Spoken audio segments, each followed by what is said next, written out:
316. I'm your host, Keith Andrew. Along here's a good friend of mine, Bobby Del Rio, just like the wrestler, Alberto Del Rio. Any family resemblance with you guys? I wish. I'm sure he could kick my ass. I put money on him. But definitely a lot of people have been talking about, what's his name, right? Alberto Del Rio? Yes. Everybody's been, like, I swear to God, in the last 2 months, people be like, oh, do you know him? Do you know him? Like, all the time. It's very funny. I guess he's doing well for himself. He is. Well, I don't know how recently. I know he got fired from WWE for some reason. Basically, long story short about that is there's this writer who made a racist comment, and I think he punched him on something, and the guy deserved it, but, Was it Donald Trump? I have no idea. Just know it's over at WWE. Right. Yeah, well, it's a crazy time. I mean, race is a really big issue in the world, and definitely in the industry, the film industry. No, absolutely. I'm going to ask you some hard-hitting questions. Go for it. The harder, the better. We're going to start off with the easy ones, and I can pass the show over to you after we take a commercial break. But you're going to have me, like, crying in, like, 5 minutes? Starting off, you mentioned something called my interest. You and Gail Kim were high school dates, prom dates. Yes, so we did. There was nothing romantic between us. We were really good friends in high school, and then I think Gail and I had both had really bad breakups, so we kind of went together as friends. But it was cool. Like, she bought me a boutonniere, I bought her a corsage, and then 3 years later, she was like the world champion of the WWE for. I was like, what? But she was always, look, she's a beautiful girl, lots of ambition, really smart. She was always rolling in celebrity circles. There would always be professional athletes, professional actors, even when she was a teenager. So I wasn't shocked when I found out. She was in her early 20s, I think, when she won the WWE Championship. And I was like, yeah, of course. That's Gail. She's just that kind of person. I think it was about 2003 or 2004 when she won. Yeah, something like that. That sounds right. So, what year did you go to high school with her? Oh, you're going to date me now. I graduated in 1996. Good year. Yeah, the best year. The finest actors in the world went to high school in 1996. So I guess that would have been 96 as well when we had the prom, and man, that's like over 20 years ago. And now you're a big... This is a hard-hitting question. You're hurting me right now. Oh my God. And now you're a big upcoming star. With that being said, what were some of your favorite films that you were a part of, and were you some extras? So I'm doing a lot of projects. I'm also writing and directing. I have a 20-year career, right? So I worked in the United States. I worked in Canada. There was a short film that I was the lead of that went to TIFF in 2009. That was pretty cool. That was a really good experience. A lot of TV shows. Right now my latest project is a project called IRL the Series, which is a web series that we sold to television, and we sold to Bell Media, which is like the biggest broadcaster, like the biggest broadcast corporation up here in Canada. And I act in that as well. I wrote and directed a feature film called The Market about Wall Street. So that's been going around the world. We screened in Italy. We screened in India. I'm part of a web series that's pretty big up here called My Roommate's an Escort. I'm the male lead in that. It's a comedy. I think there's 10 or 11 episodes coming out in April. So there's, I'm pretty busy in the industry right now. Yeah, absolutely. Now, what were some of your earliest work? And the second part is, who influenced you to get into the acting? Okay, so the first two movies I did, the first time I was on set on a movie was for HBO. And do you know the actor Jeff Daniels? Heard about him, I can't picture his Yeah, face. he was in Dumb and Dumber in the original. Okay. So he was the guy who wasn't Jim Carrey.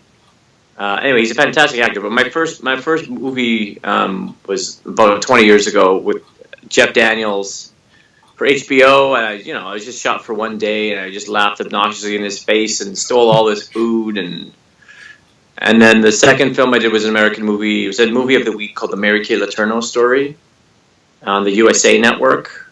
And that was intense. Like, I remember I had family see me on Entertainment Tonight because they showed a clip from the movie on there, and that show was, and it wasn't like now there's so much media, which is great because shows like this exist, but sometimes it's hard to get attention, right? Because there's so much content. But at the time, like, Entertainment Tonight was really the place to see entertainment news. So when people saw me on that, it was kind of a big deal.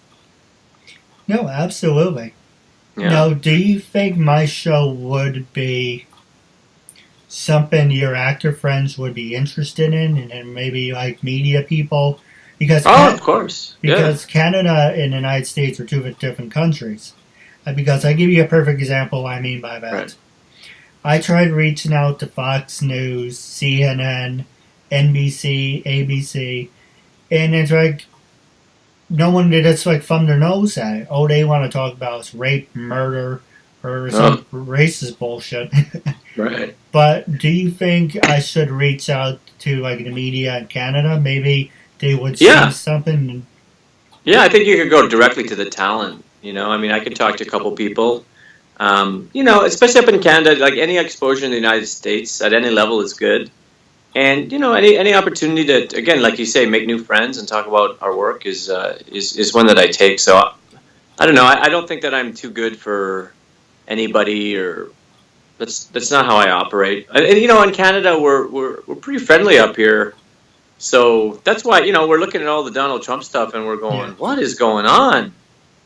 Because we're a really tolerant society. Like, there's lots of different cultures, especially up here in Toronto.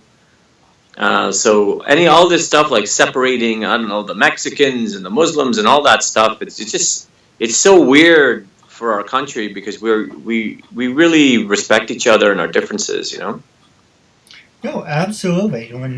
If you're okay with it, do you want to talk politics? I'm happy to talk about whatever you want. I'm very... Well, I don't want to put you on the spot. I'm never on the spot. If you want me to strip naked right now, I'll do it. You don't want to see that. I'll tell you right now. But I'll do it if you need it. So what is your honest opinion about Donald Trump? Oh, here we go. Here we go. My honest opinion... Look, I don't know him personally, so I guess what I don't quite understand is where the real human being Donald Trump sort of ends and the sort of political figure begins. Right. I don't know. I mean, it seems like because I just didn't, when he got elected, obviously we're all like, uh-oh, here we go. But then you think, okay, maybe he was just playing some of that stuff up to win the election. But now that he's in power and he's doing all these crazy things, maybe he's just that crazy. I think he's a little bit off balance, to be honest. I think that when you're a world leader, especially from the United States is the most powerful country in the world.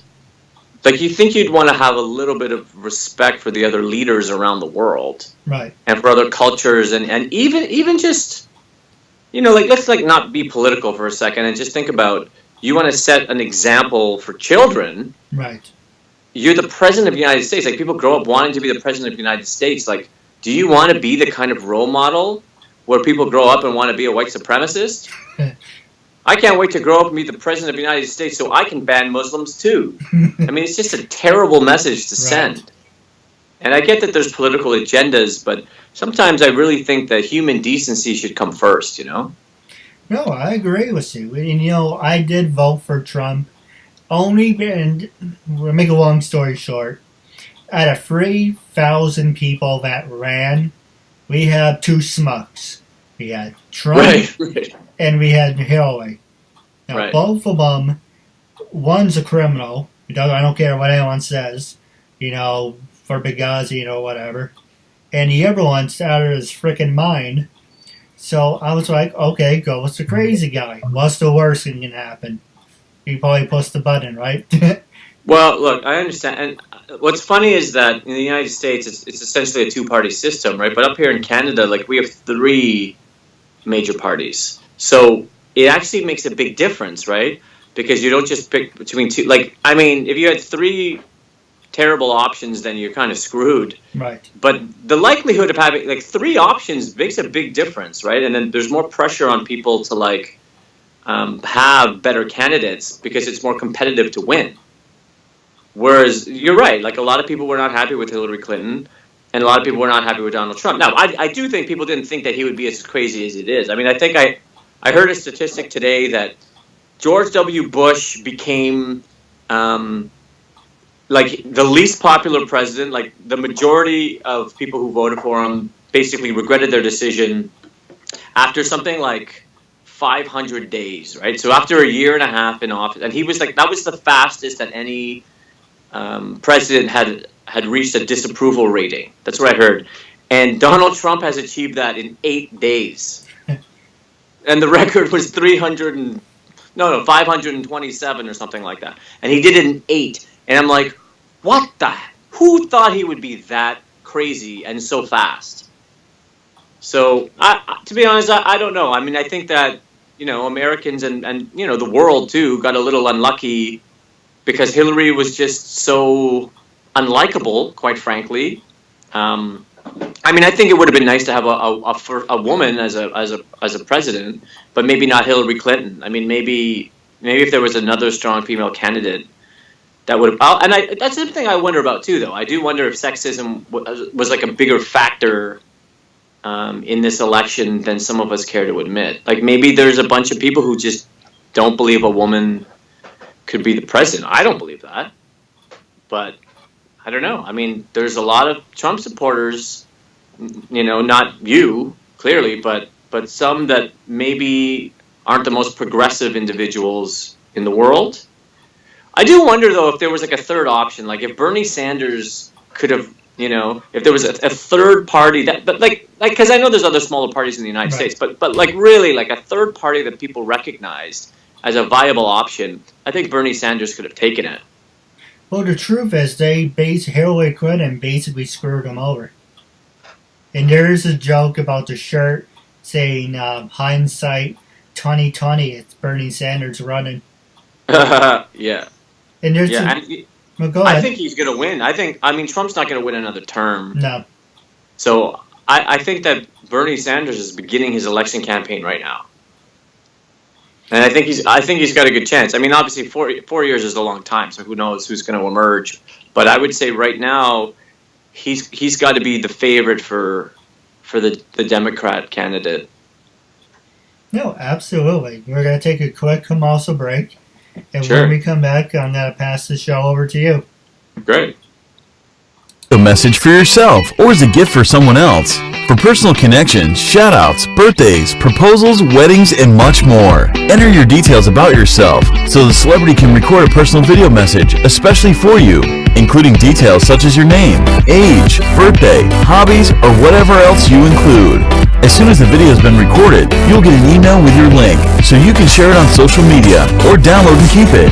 Celebrities record videos as and when they can, usually within 2 weeks. But if you want a video for a specific date and it does not look like it will arrive in time, you can cancel it and get an instant refund at the click of a button. There are hundreds of celebrities to choose from and many more joining every day. Search by category or genre, buy a gift voucher, get updates and offers, and encourage your favorite celebrities to join so they can connect with fans in a fun and unique way. Raise money for their charities and much more. So order your video now for yourself or for someone else. I'm so bored.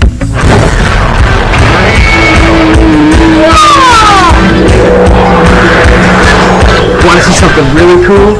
Yeah! Now you'll never be bored again with Loot Crate, a totally bodacious mystery box packed with awesome toys, radical games, and other surprises. And the best part is, you can get Loot Crate delivered right to your door. So don't delay. Ask your parents and order today. Everything okay in there? Yeah, everything great. I love Loot Crate. Ladies and gentlemen, welcome back to 316. I'm here with Bobby Del Rio, and I just want to say thank you for sticking with us.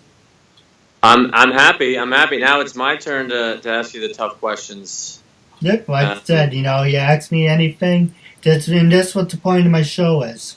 The whole point of my show is to show people that even with having a learning disability, I can still overcome controversy. Actually, I don't think I did this in the beginning, but oh well. But the whole speech I did, it's basically the whole point of my show is to show people that even with having a learning disability, I can still overcome controversy and reach my goals in life. At the same time, I'm able to turn myself into a perfect example for people out there dealing with any types of learning disabilities and disabilities. But you should never give up, and you should prove to people you can still amount to something. But labels do not dictate who you are and who you're going to be, and you just show them you can still amount to something. I agree. That's really cool. So what kind of disability do you have? Yeah, it's funny. I get that a lot. I hide it pretty well, and people are like, well, what you said, what is your disability? We're doing this great interview, but I don't see anything wrong with you. Right. But there's, trying to phrase the words, there's hundreds of different types of disabilities. So there's some that are physical, and there's some that are mental. And unfortunately, there's, as far as I know of, there's nothing physical wrong about me. It's all psychological. Right. So basically, I'm like you, only you would be a 10, I would be a 5. So go ahead. Like, what do you mean? What do you mean by that? Perfect example is you went to college, I didn't go to college. You got a great education, I got a shitty education. You read at a high school, college level, I read at a 5th grade level. It's basically what I can do what you do, but it's going to be scaled back. And it's going to Have you read the book Outliers by Malcolm Gladwell? To tell you the truth, I can't read. I can read a little bit. Really? Wow. I can read a little bit. Like, I do read what's on the World of Pain website or the wrestling. Okay. But if you gave me like a book, it would be too much for me. I like listening to audiobooks because it sinks in more. Well, okay, so Outliers by Malcolm Gladwell is great because it talks about high achievement. It's a really, really interesting book. There may be an audio book. You may be able to listen to it that way. But he actually has another book called David and Goliath, which is all about underdogs, which I think you might appreciate. And actually, it's pretty cool because, and again, I mean, you'd have to do the research, but I thought, I like the way Malcolm Gladwell talked about it, I thought was quite interesting. And he said, essentially, it's like people who have suffered in their lives are actually, in a way, more likely to succeed, right? Because it's like they have more to prove. So, like, in a way, you say, oh, if I'm a 10 and you're a 5, I'm definitely not a 10. So I'm a 5. If you're half of me, I feel bad for you because you're like a 2.5. Okay, but I'm what, like you've interviewed over 300 people. Yep, 316.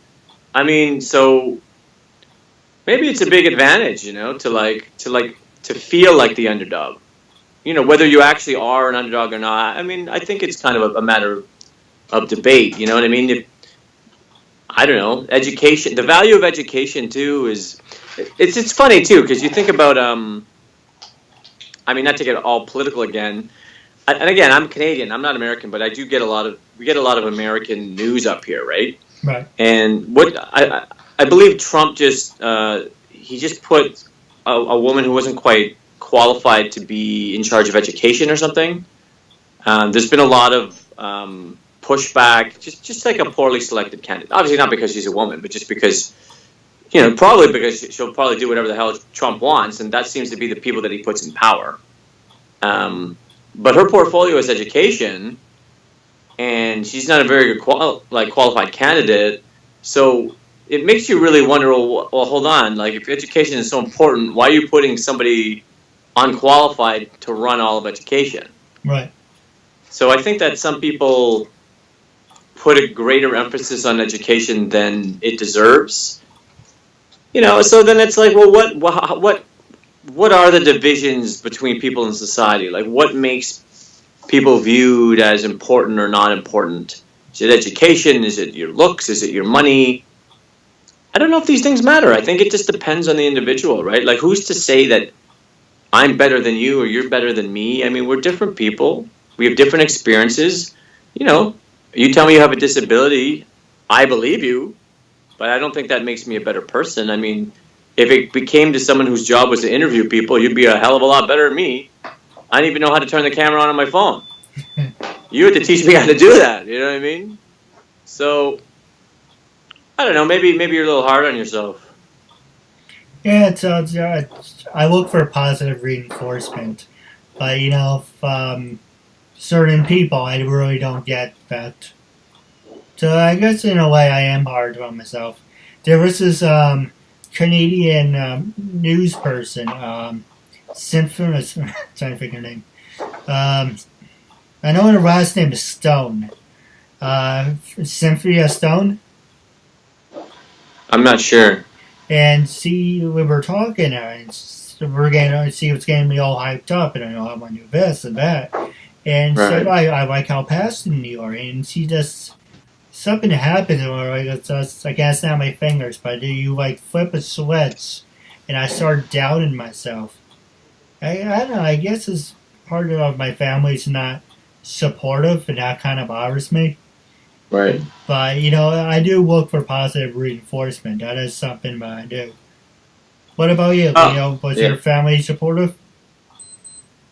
Yeah, I mean, look, I was like a top student, right, my whole life. So I was in economics and mathematics and accounting and these kind of things. So when I switched to go full time into a theater program in university, they were concerned. Although my dad was more concerned. My mother was surprised that it took me so long, because it was so. I've been acting since I was 6 years old. And I won the performance award for my drama club for high school, right? So I was kind of like always the lead in all the plays in high school. So for my mother, she just thought I was going to be an actor. Where for me, it was more of a bigger decision. But I think my dad definitely thought that I would pursue a more traditional career path. But no, they're pretty supportive. I mean, I had a reading of a screenplay of mine a couple weeks ago, and they came, and I think that if you just really, I think if you prove yourself to the community, like that you're really committed to things for the right reasons, ultimately the community will support you. No, that's been my experience. No, absolutely. Now, do you think it's an American family values? I know my favorite wrestler, Bret the Hitman Hart, says... oh, yeah, of course. He's the best. You might remember his promos when he's saying about Americans don't have family values, and that's the big difference between Americans and Canadians. I don't think that's true. I mean... I don't know. I know a lot of Americans who are great people, and I know a lot of Canadians who are shitty people. I mean, I don't know. I think that people are people. I don't think it matters. I think that people like to put all these divisions between people. Right? That's why I don't agree with the way Trump is operating right now, right? It's like you put divisions on people because of gender, because of sexuality, because of race, because of geography. And at the end of the day, I think that we're all human beings. We're doing our best. Look, some people, I think, I don't want to say they're better people, because that's unfair, but I think some people make choices that benefit society more than others. I think some people have more traditional family values than others. But I really do believe that ultimately we're all the same. That's why I'm really disappointed with Trump. because I go, you're in a position to really help a lot of people. Right. And it just seems like he's using that position to hurt a lot of people and to I don't know, like execute like really petty attacks on, oh, Meryl Streep insulted me, she's overrated. Oh, this news outlet said something bad about me and I'm going to punish them. And it's like, why do you need to be so vindictive? You're in a position where you could really improve the world significantly, and all you want to do is have this list of who treated you badly. It's not mature. So I don't know. I'm not ready to say that he's a disgusting human being or something like that, because I don't know the guy. But I really think he's got to take a good long look in the mirror and ask himself, not what kind of president do you want to be, but what kind of human being do you want to be? Well, as of right now, I think he's just a one-term president. Oh yeah, and I think there's a good chance he could be impeached. I mean, he's already, the Muslim ban is no longer, right? And it's like he's fighting against the courts, but like you can't just break the law. Laws are there for a reason. You know what's funny about the Muslim ban is that he left two of the biggest threats off the list, Pakistan and the other country that was behind Saudi Arabia, maybe? Yes, behind 9/11. And they're off the list, and like those two people were, behind 9/11, and just like, why aren't they on the list? And then it came out, oh, Trump's doing business with them. Yeah. Exactly. What's the surprise, right? Right. And I even wonder if it goes beyond that. Like, if some of the countries on that list are maybe enemies of his business associates. Like, maybe they're asking for a favor, and he's, I don't know. What I don't like about Trump, I mean, there's a lot of things I don't like about him, but his politics anyway, but I don't like all the fights that he's picking with other countries. Right. It's unnecessary, and that's the kind of thing that could really hurt the world, right? Because it's like you can only bully people for so long until they fight back. And right now nobody's really fought back, but how far away is that? Nobody wants another world war. Right. Maybe he does. We sure the hell don't up in Canada. And I think a lot of countries aren't looking for that kind of fight, but Trump really seems to be picking a fight. Well, Trump has that mentality of being a bully, and he can just throw his weight around and get what he wants. Right. Now, yeah, it's disappointing. And you know what? It makes people think of the United States as a bully, even though, you know what, there's so many people in the United States who do not agree with Donald Trump. So I just hope that the U.S. doesn't get like a worse international reputation for really just one guy. I agree with you. Well, if you didn't vote with Trump, look at it like this. If it was anyone else besides Hillary Clinton, like say Bernie Sanders, he would have won. If Mitt Romney ran, and he has the perfect campaign for this. Mitt Romney should have said, for Obama, I told you so. And there you go. That's your campaign slogan. I told you so. But, Mitt Romney didn't want it. They screwed over Bernie Sanders. And it's basically, you have these two schmucks. And it's kind of like, I don't know, the whole thing's a joke. It's like, why vote if it's all predetermined already? Well, I keep hearing that, in a way, Donald Trump's victory was a protest vote. It's a bunch of people who are like, you know what, I'm tired of all these goofs. Even though they knew Trump was going to cause damage. Yeah. Why not? The system doesn't work, let's destroy the system. Right? And that's where all the problems start. Yeah, but the problem is, now the good thing I will say is that there are definitely more checks and balances in that system than I had anticipated. Where even like the crazy president tries to do all these crazy things, and yet the system goes, nope. And he's like, what do you mean? No, I'm the president. They're like, yeah, but you can't break the law. He's like, yes, I can. No, you can't, right? And that's the good thing. So like a progressive organization like the ACLU is there, right? Like every step of the way, and and there is a judicial system that's effective, and there's judges in there for a reason, and that does give me some hope. So even one crackpot, you can't change the whole system, and there's a whole other bunch of people who are dedicated to fairness, who are paying attention to what you do and what you say. And I will say a lot of people are acting respectfully to Donald Trump, even though he continues to act disrespectfully. So, I don't know. Hopefully he'll get better. Look, he's just starting out, and obviously he's the most unpopular president of all time in a short amount of time, but he could turn it around. I'm not super optimistic about that.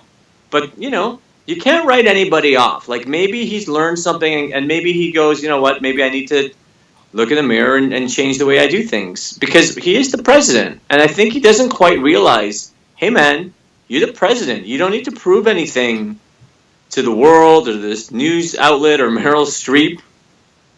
You're the actual president, and, like, you could do good things with that position. Because people who have real power, you don't need to act like an underdog. That's true, and to be honest, I know a lot of people make fun of him. They used to call him the cowboy president, but I like George Bush. Of course, he got us in that stupid war, was pointless, but at the same time, he did a lot of good things. Honestly, George W. Bush looks like Santa Claus compared to Donald Trump. So, you've heard this again and again, but it's like, I miss George W. Bush. Oh my God, right? Because at least, look, he was a conservative, and I definitely did not agree with the way that he did things. But I still believe that he was lawful. I never thought he was unlawful. You hear some things here and there. I don't know, was the election rigged? You can't really prove something like that. But with Trump, he really just seems like a character in a cartoon. Right. It's an episode of Scooby-Doo, and he's the bad guy. And the bad guy's the president. And I'm just waiting for the show to be over so we can get back to some real-life issues, No, absolutely. On it now, wrapping up, the last two questions I was going to ask you was, sure, if you had to pick a president for the United States or Canada, who would it be and why? Oh my goodness. You've definitely put me on the spot. Someone to like run North America, right, in an effective way. You know what? Honestly, I thought Barack Obama did a great job. In Canada, we don't have that like 2 terms and you're out kind of rule. Right. I thought Barack Obama was great. He was charismatic. He was intelligent. He never put his foot in his mouth. You know what I mean? Like, not everyone's going to agree with every policy that Obama implemented, but I really thought this guy's a good role model. I liked that he was mixed race. I'm mixed race. It kind of showed you that, look, like, it doesn't kind of matter what your background is. If you're a good person, if you do things for the right reasons, you can be a good leader. So I thought Obama was amazing. And I think it's really disappointing that he's gone and that the person right after him is so different. It's pretty crazy. I would say, hang on, my cat's being... You're going to say Alberto Del Rio. We know what you're going to say. I was going to say probably someone like Vince McMahon. Oh, yeah, Vince McMahon. Okay, you love wrestling, eh? I grew up to it since I was 4. Okay, so you love the Gail Kim reference. That was a little gift for you. We were just yakking. I was just very surprised at that. Yeah, it's a true story. It's 100% true. Yeah, I'm still friends with her to this day. Like I said, if you can put a good word in for it, I will be very appreciated. I'll see what I can do. But wrapping up, how can people follow you on social media? And when I first approached you to be a guest in my talk show, what was your honest opinion, and how do you feel about it now? I regretted it. I'm going to delete this. I'm going to call my lawyer and have this video destroyed. Okay, so the best way to get me on social media is at Bobman on Twitter. On Instagram, I'm at Bobby Del Rio. I have a Facebook account. I'm pretty easy to find and accessible. And in terms of like when you asked me to be a guest, I was like, yeah, sure. You know, like I'm pretty open to like meeting people and being interviewed. And you know, I have a 20-year career. I've been interviewed over 200 times in my career, and I've never had a bad interview. You know, I think that if you treat people with respect, and anybody who expresses interest in my career for any reason, like I'm happy to, you know, and thankful and grateful that that opportunity exists, right? I mean, there's no interview too big or too small, or, you know, I think it's really nice of you to want to help people. No, absolutely. So thank you. Yeah. Yeah, and I'll let some other people know if you want to get some other interviews lined up. Jess Salguero here in the background. You should interview her because she's beautiful and intelligent and talented, and she's one of the top working actors in this country, so she's someone that you definitely want to talk to. Oh, she's more than welcome to be on the show, and if you can hook me up with a whole bunch of people, I will really appreciate it. Yeah, I will for sure. Now, I do have a couple questions for you off the air. Wrapping up our segment, it was a real honor and privilege to have you as a guest, and I'm looking forward to building a friendship with you as well. Same here. Thank you, sir.